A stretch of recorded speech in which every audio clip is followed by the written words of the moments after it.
We are at a critical point in Mueller's Russia investigation. That is the take of a man who understands how to investigate power. Carl Bernstein, always a pleasure, sir. Good to be with you.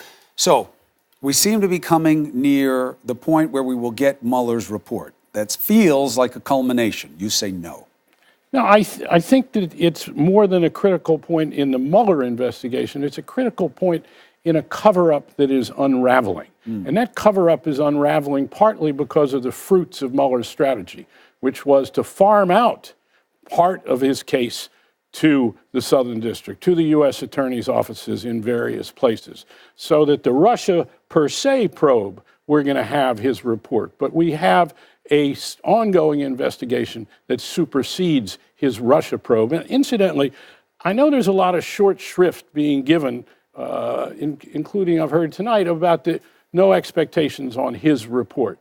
I would not be surprised, and this is speculation, that he does a roadmap, that he stacks fact upon fact upon fact upon fact. Is he allowed to? Yes, of course he is. Without pejorative, nothing pejorative whatsoever. Simply a recitation of facts, such as Jaworski, the special prosecutor, did in Watergate. I don't know that's going to happen, but I would not be the least bit surprised. But what we see is a mosaic now. We have a mosaic of investigations. We have the Southern District. We also have the Democrats investigating in Congress. So it's a totally different situation than we've had for the previous 2 years. When you say it is a cover-up unraveling, play to the skeptic who says, I don't see it. I don't see what's so bad. It's not about being so bad, and we'll find out what parts of it may be criminal and may not be criminal, and who the criminals are and who the criminals are not. As John Dean was saying, there may be more indictments. We don't know.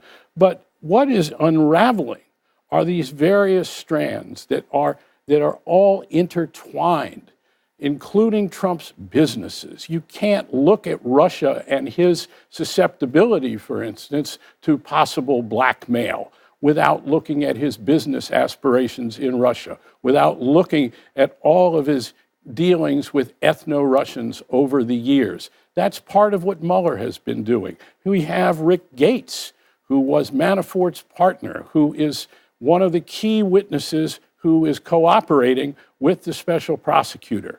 He also was in the transition of the presidency. He knows an awful lot, including what Manafort might have said to the president and what Manafort told him. So we don't know how it all fits together, but what we see, and we see it partly in the panicked response of those defending the president of the United States.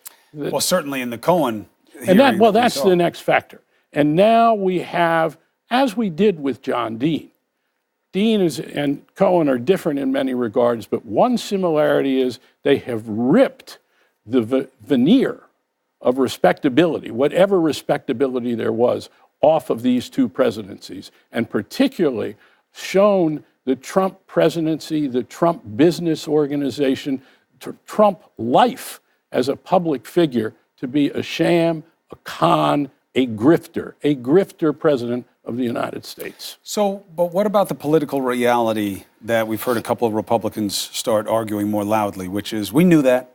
We know who he is. The American people, he was weighed and measured, and he was found sufficient because maybe that's what they expect to put into our political system these days.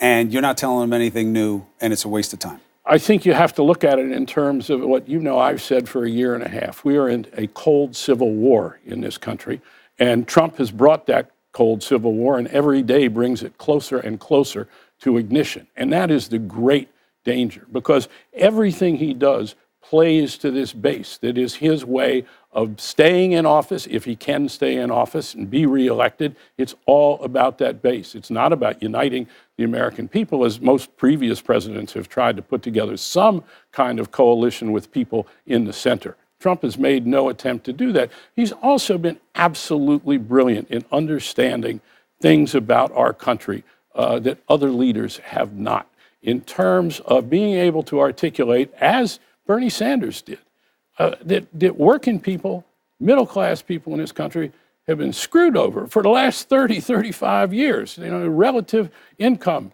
family income has gone down. He was able to identify that and in a very effective way. I don't quite agree with you about low expectations of politicians. What they see in Trump, many people, is someone who feeds their prejudices, but also who feeds their desire to see the other side wiped out.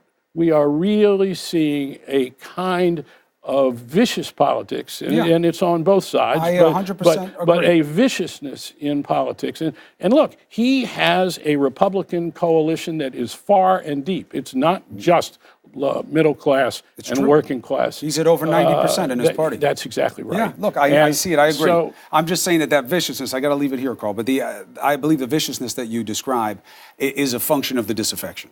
And they wanted him in here to be disruptive and to take on the people that I think that's they hold right. to account. And it's true that he has delivered on a good number of his true. promises. That is absolutely but true. the lying and the outrages, and also the fact that his own people, McMaster, Tillerson, et cetera, Mattis, say that this president of the United States, as we saw in Korea and as we saw in Helsinki, is himself a danger in their view to the national security of the United States. We've never had a president whose aides believe him to be a danger to the national security. We'll see of where the it United goes. States. To be continued. Good to be with you. Always a benefit. Thank you, sir.